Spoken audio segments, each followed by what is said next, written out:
I'm Pauline Lord. I'm going to talk to you about my grandparents, Henry F. DuPont and Ruth Wales DuPont, and their life here in Boca Grande.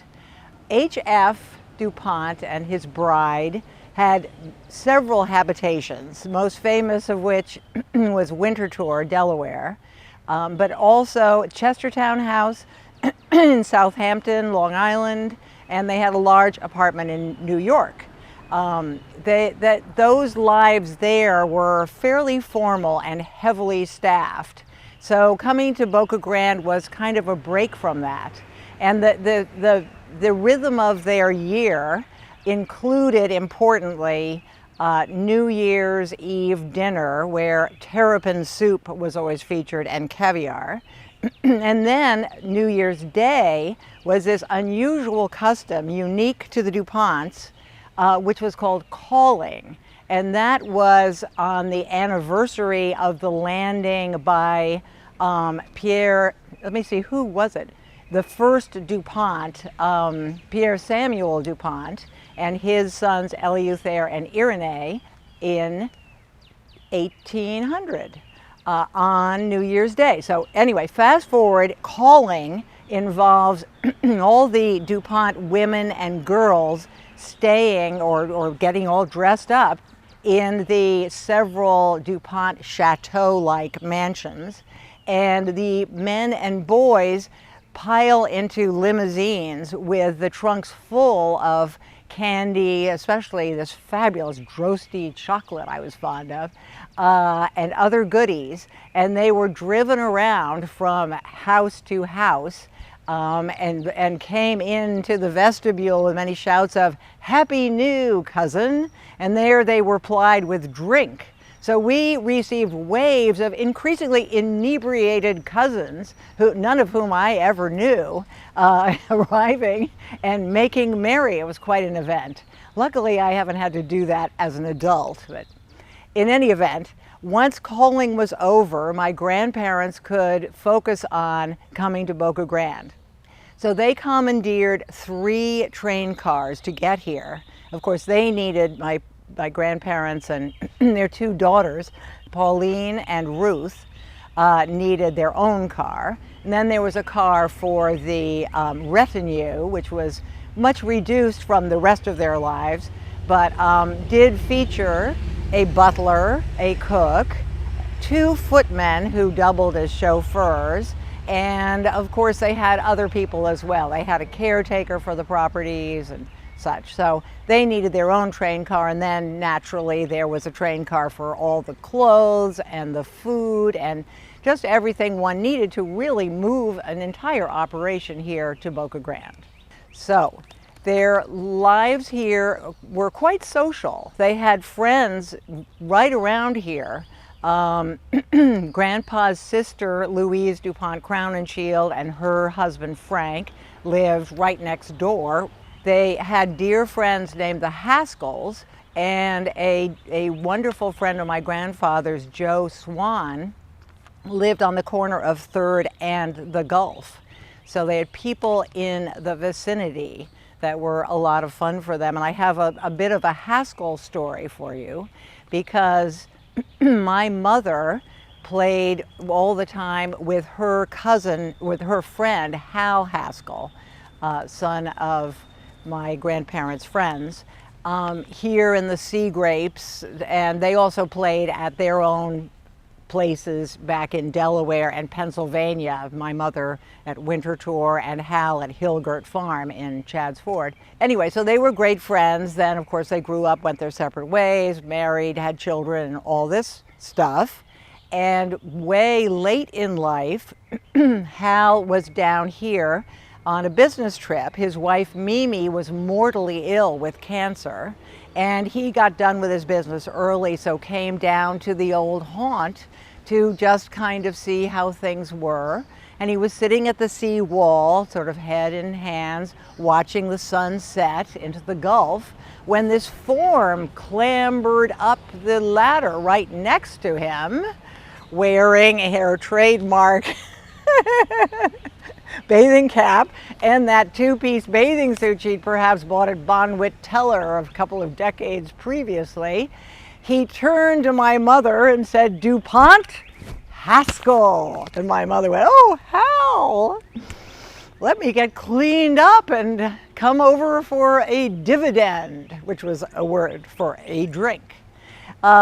They became reacquainted. Mimi sadly died, and they had a ceremony a year or so later, making them partners for life. The thing Grandpa also loved to do was have rather formal lunches. So he would invite people to lunch. He was at 12:30 on the dot. He was an extremely punctual fellow. So you couldn't be a minute early, and you certainly mustn't be a minute late.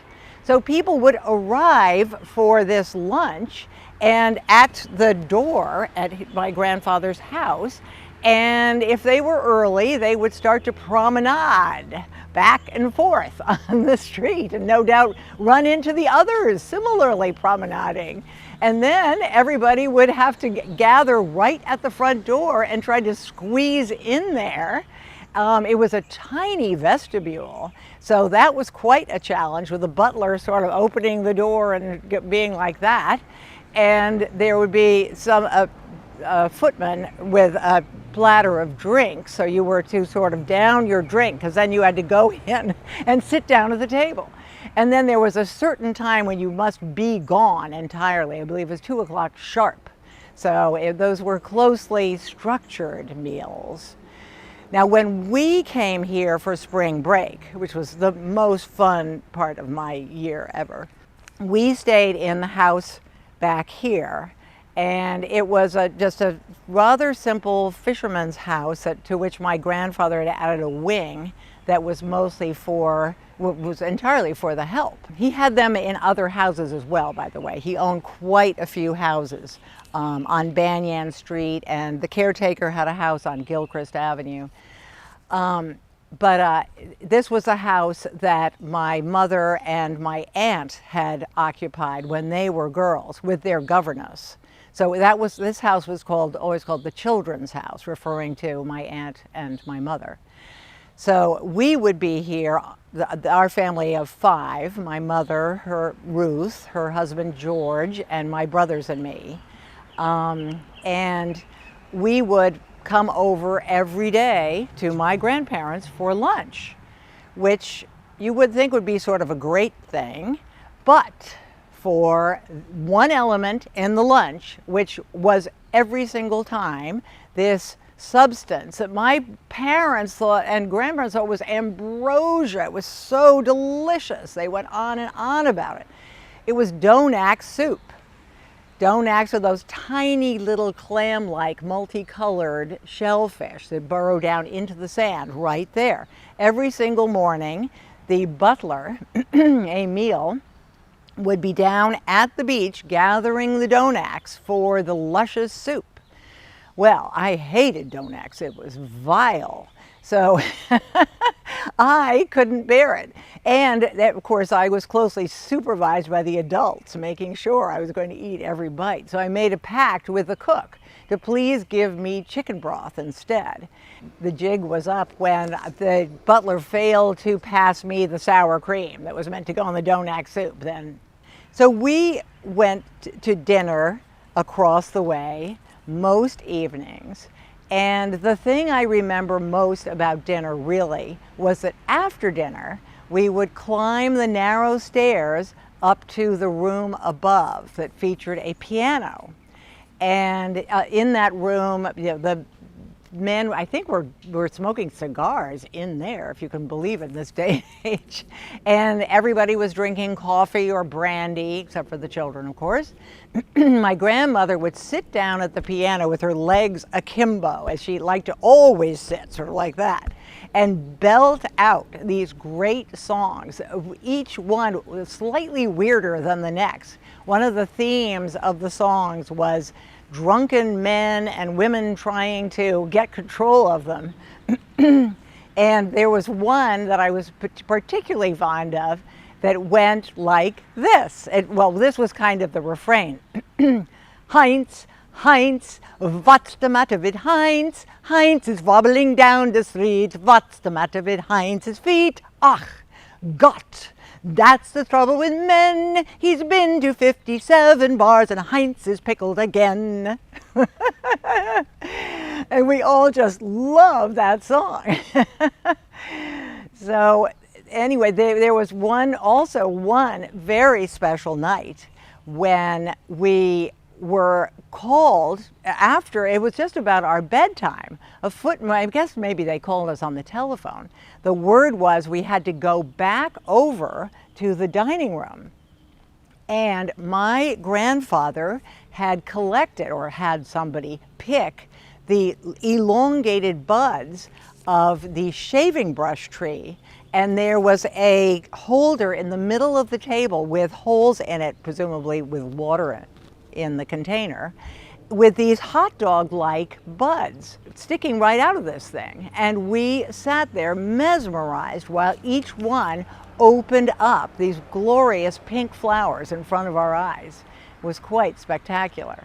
Behind our house here was a special little house where all the linens, the bed linens and the table linens, were all washed by hand in 2 deep sinks. So and we still have those deep sinks right here. We're not washing in them anymore, mostly. But it's kind of a cool feature that we still have. So I want to tell you more about how hard it was to understand my grandfather. My mother, never really understood that he was completely unintelligible to the average person.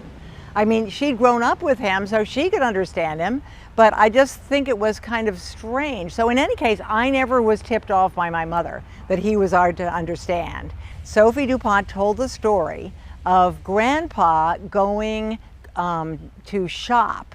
He was driven by his chauffeur to an antique store. And Grandpa got out of the car, disappeared into the store, was there for a while, and after a while he came out with a large china bowl. And I should say, not only was he hard to understand, he was absolutely adamant that you immediately do whatever he told you to do. No ifs, ands, or buts.